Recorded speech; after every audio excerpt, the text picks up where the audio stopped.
Most people use NotebookLM like they did 2 years back, but NotebookLM in 2026 has changed a lot and you can do a lot more with that. Every notebook has 3 panels. Left is for the sources, middle one is for the chat, and right one is for the studio. Here's what most people don't know, that NotebookLM can find sources for you if you don't have sources. In 2026, you can upload PDF, documents, and other sources. Once your sources are uploaded, you can literally talk to them. You can literally upload an entire ebook to NotebookLM and it will specifically answer questions to that particular ebook, whatever questions you have from that entire ebook. Now let's move to the studio panel. Currently we have 9 features in the studio panel. Video overviews got a big upgrade this year. In the video overview, you have an option to create a cinematic, explainer, or a short video. NotebookLM recently launched a short video feature where you can create vertical short form videos with the help of video overview. First up, media overviews.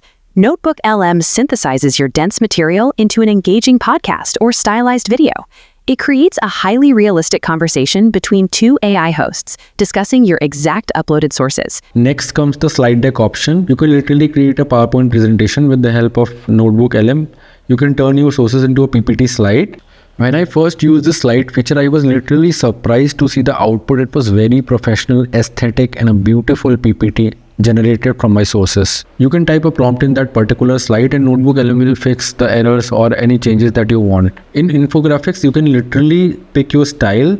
Instead of NotebookLM choosing it for you, there are 10 options including Sketchnote, Professional, Editorial, and Bento Grid. I love this infographic feature. Mindmaps give you the picture of everything in your sources so you know what's worth reading before you actually read it. The reports feature is very nice. You can create different documents like briefing doc, study guide, blog post, or a framework document. You can create nice quiz from your books or sources. You even get an option to choose the difficulty level like easy, medium, hard. You can even choose a number of questions like fewer, standard, or more. NotebookLM can also pull information from your sources and create a nice data table for you. I love this flashcard feature of NotebookLM. You can choose the difficulty level like we did in the quiz, easy, medium, and hard. You can also choose number of cards that you want, fewer, standard, or more. And you can create some nice amazing flashcards.